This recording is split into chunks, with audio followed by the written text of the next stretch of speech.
I'm happy to announce that it's Chris Weakland. Although I'm sad that he'll be leaving the ranks of assistant principal at the high school, I'm excited that he will be our next athletic director.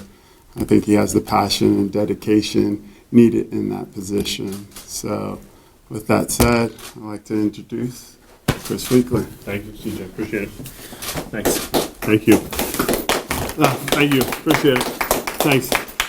Thanks for being here this evening. I can't tell you how excited I am to be here and represent the school district and our community and our student athletes and our coaches as the next director of athletics. As a State College alumni, athletics has been in my DNA for many years, not only as a coach, as a player, and as a parent of student athletes. And I can't think of a more exciting place for me to be right now than being our athletic director. So thank you for being here for that. This has been a long time goal of mine. It's something that just didn't happen over the last couple of weeks.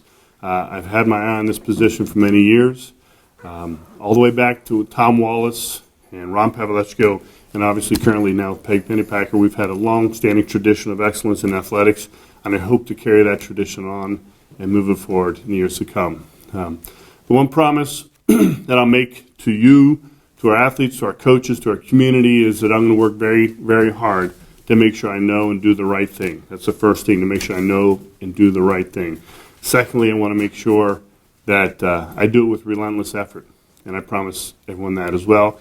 And finally, I do it with kindness, compassion, care for others. And I think those three things are the three ingredients of success here at the high school, and I'm very excited to start that next chapter.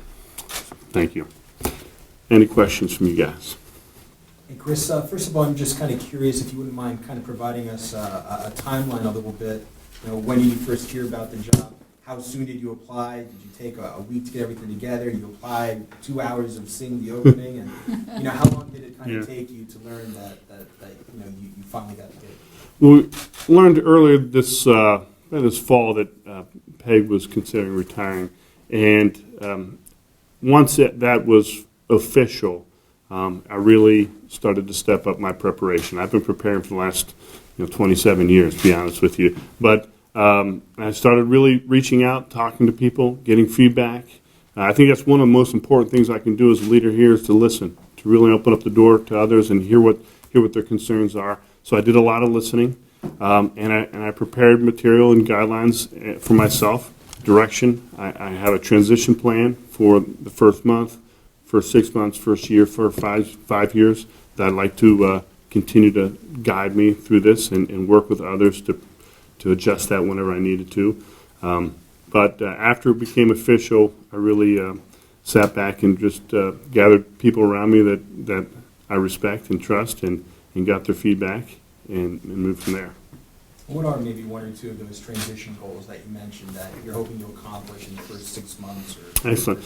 I think one of the more important things that I can do is to build a culture here, continue to build the culture that exists, which really has great unity, bring our student athletes together with our student body, and so that they're supporting each other. That's one of my goals, is to really unify our student body and in all of our efforts. So everybody, as I said, it starts with me. I want to make sure I know and do the right thing, do it with relentless effort, and do it with kindness and compassion, care for others.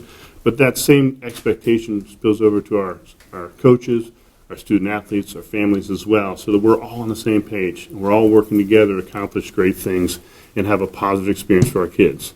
It doesn't always mean winning state championships, but having an overall positive experience for our kids. With your experience of being an assistant principal, what challenges do you think lie ahead, with your experience now being an athletic director? Right. As an assistant principal, it really did give me a great opportunity to connect with our administration, look at policies and procedures, and make sure I really understand those thoroughly, and then carry those over as well now into athletics and really develop those. I've been part of our construction project for the last couple of years. I know we're embarking on a Memorial Field project, and I'll be thoroughly involved with that. I'll use those experiences I've had the last couple of years with our high school project to capitalize on that as well. So I think that's really important to move forward.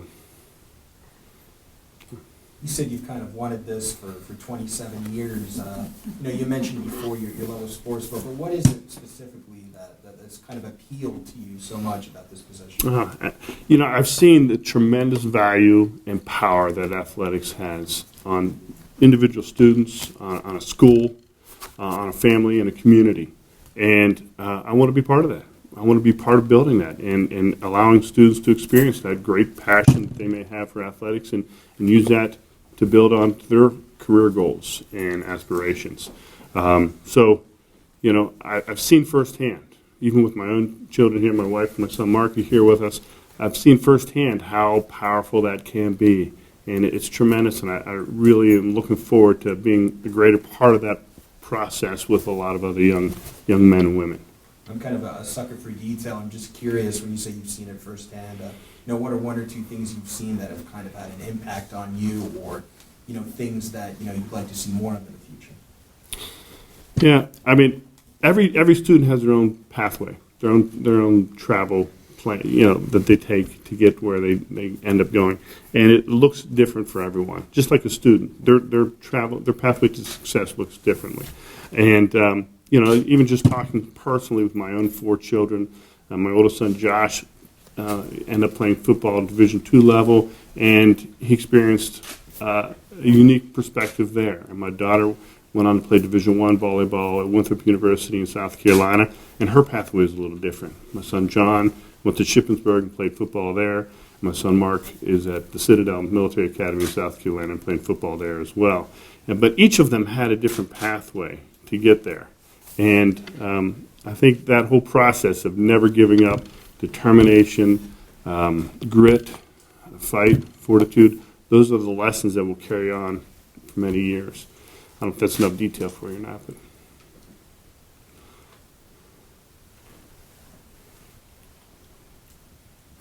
I can keep going here. Yeah, go right ahead. I'm here all night. I have no place to go.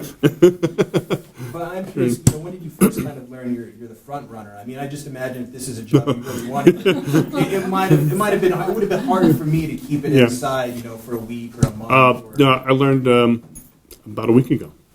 Yeah, about a week ago, I got a phone call from Dr. O'Donnell, who said that they'd like to move forward with my name to the board.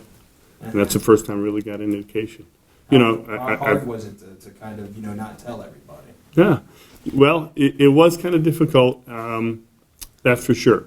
However, when I stepped back in school on Tuesday morning, it seemed like there was an energy within the school that a lot of people were excited to hear about news and different things, and said, you know what, Monday's a school board meeting, and nothing's official. But I was excited. I really was excited. It was funny. I came into school on Tuesday, and somebody said, you have a little bit of different smile to you today. What's up? So I couldn't share that, but it definitely made my day. And when did it kind of hit you? Was it just now? Has this kind of already sunk in? A week ago, has it not sunk in at all yet? Well, I know we sent an email out to our faculty and staff late last week so that they knew. And at that point, right after that, I started getting contacted by obviously our faculty and staff, but also friends within the community, as friends within the state, coaches within the state that I know and have relationships with. And that's when it kind of started to hit me, when I'm getting a phone call from a coach in Harrisburg or a friend in Johnstown, and starting to realize, oh boy, we're moving on to something here, and I was really excited to be part of it. Yeah.